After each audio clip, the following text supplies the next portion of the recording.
just wanted to talk about my new Scorpio Explorer. So actually I'm already a Scorpio owner. So you can see two of them. One is standing out there, one is this one. This is the new one. I've just picked this up. I just come from outside, so it's a little dirty. But you can see the 4 Explorer.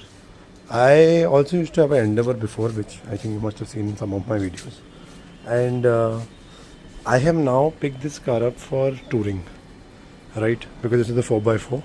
I just wanted to give a little impression on how I've driven it around 1000 kilometers now and what exactly this car is all about. I have some driving videos. I just wanted to take you through the car first. So basically from outside both the Scorpios almost look identical aside from some chrome bits here and there. Even the alloys for both of them are same, though this is the top model and that's a Select. Okay. Driving I'll tell you later for the petrol and the diesel. Now if I open the car, you'll see that this has electric seats here in the top model, and you also get automatic OBRM which shut down once you start the car. Right now, other things about the car, so you can of course see that Scorpio badge there. Right now, if you see, this car has ventilated seats. I'll just turn on the car once so you get to know. I just come from a trip, so you can see the mileage. It's there around 12.6 is what I'm doing right now on this. Now I'll show you a couple of features. Yeah, the Mahindra takes a little time to pick up, so you'll have to wait for a second or two till this system actually starts. Okay, I'll just talk to you about something. Okay, it's already here. So you see they have these ventilated seats here. Okay, so you can just kind of turn on the ventilated seats from here, or they've got 3 modes in that. So 1, 2, 3, or depending on the highest to or lowest. Works quite well. Then of course you've got dual AC, so you can basically just go from here to a dual, and both ACs work independently. So like see, this is 23, this is 24. If you turn it off, then it will go back to the same, and driver's side is what controls it. So that's good. If you're feeling cold, you can just put down your AC. Now of course it's got a 360-degree camera. Okay, so you can see the camera here. It's showing the front side right now, and then of course you can go in reverse when it reverses, right? It's got both front and back sensors, so like my Endeavour used to have, which is a very good feature to have. Then of course it's got this new mirror, which is an automatic kind of mirror. And then of course you've got your all features like TPMS in this. I'll just show you where the TPMS is. So this is the drive info. This will show you basically your normal features, driver attention levels and things like that. Okay, your then there's an alert history. There is setting. Now this is where the ADAS options are, so you can just go into this and adaptive, auto emergency, lane keep assist, right? So I haven't really used a lot of ADAS right now, but yes, going forward I might still do that. I still prefer to drive right now on my own. And then of course it's got auto reset, passenger intent, drowsiness detection, TPMS, right? So TPMS is a very good feature to have. Okay, so I'll show you. This is where it shows you, which is a very good initiative by Mahindra, that it shows you where exactly your if there's a sign on the road, then how that sign is going to work. Okay, like what do you have to do in this? If it is 50 kilometers per hour, then it'll show you where it's 50 kilometers per hour. Right, so you know the speed limit. This is the TPMS, so you can see it works pretty well. It's showing me pressure of 33, 34 in all my tires, and basically then it's got a fuel info, which kind of shows you. You can see it's giving me a 12.6 here. This is highway plus city, so pretty good mileage for the diesel. Okay, now the main difference aside from the driving is that's a different that what kind of features. So it's got this short parking thing aside from the old car, right? And then of course the main thing that is it has your decline, automatic decline and ADAS and all that, traction. Now if you see this is the 4x4, right? So you can see 4 modes in this. I'll just show you how the 4 modes work, right? So this is the first mode, okay, and you can see that sign. It means 4x4 has been activated. This is the mud rut mode, right? Then if you go to a different mode, this is your grass, gravel, snow mode, right? And then there's the third mode, which also the ESP system, it turns off the traction and all, right? and then it shifts to 4WH, which is basically 4-wheel drive. This is high, and then if you want to shift into low, you can always shift into low from here, right? So you see the low button is shining here. It's showing the 4WD low there. Now, this is the main feature. Of course, low doesn't come in a lot of cars, and this is the car which has low, which is a great. That is the reason I picked it up. Aside from my other car, rest, the back looks the same. Everything else about the car is same. It's got a Sony System 12 speaker. I'll just show you how that works. So basically, if I just go back to home, Android Auto, right, and then of course this is navigation. I play a song here, maybe a Dhurandhar song right now, right?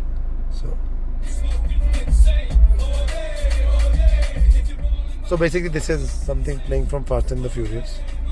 Okay, if I go here, I go into settings. Okay, now you see audio. Now see how the music will change.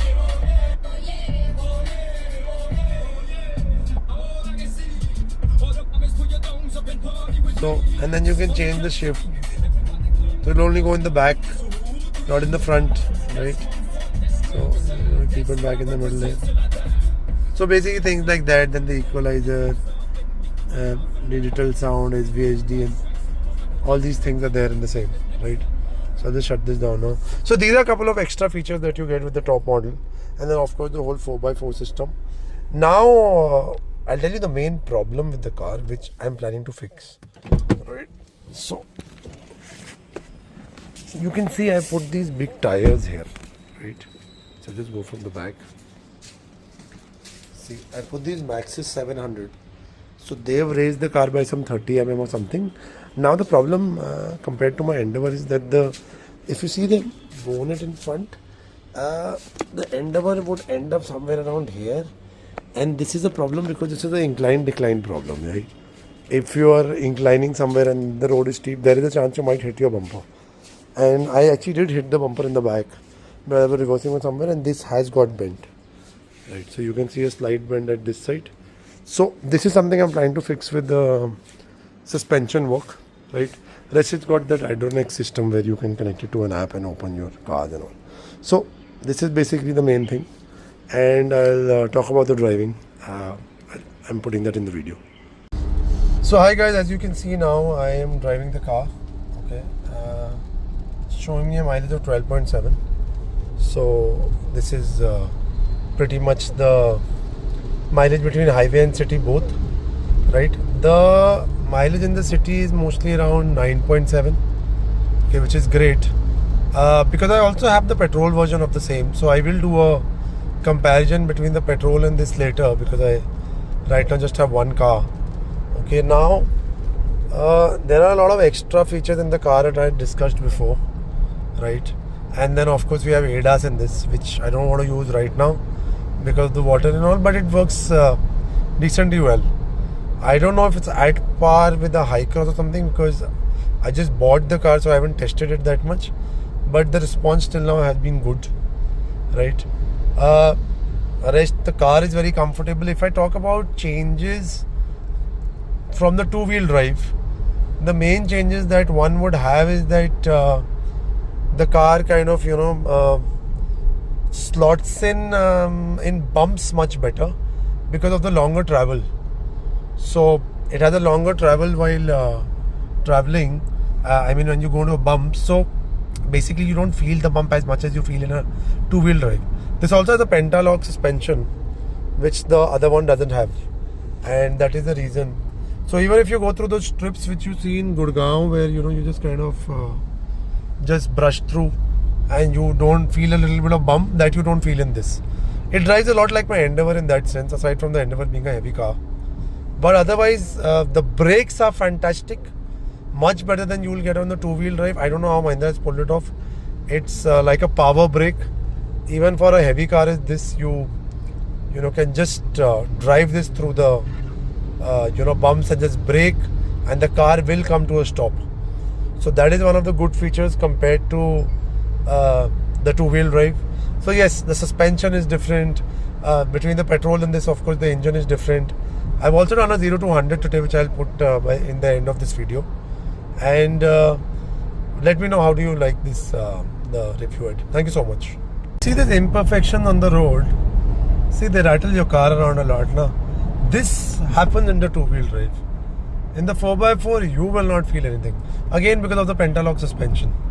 So that suspension works in a way that whenever you're going through these bad bumps, you just kind of glide through them instead of, the other way around. So that is something you should be able. That's like one of the main differences in between a two-wheel drive and a four-wheel drive.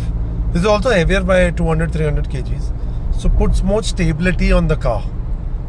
So you can drive this at higher speeds. I mean, I can do a 140 on this 140 without worrying too much. Two-wheel drive after 120, 130, it does shake a bit. Handling is pretty much better on this, going through corners as well. So yeah, I think if you're ready to spend that extra 8-9 lakhs or whatever for this top wheel 4x4 version, go for it. Otherwise, you also get a Z4 or a Z2 4x4, which is more is around 20 lakhs. So that is also an option you can go for.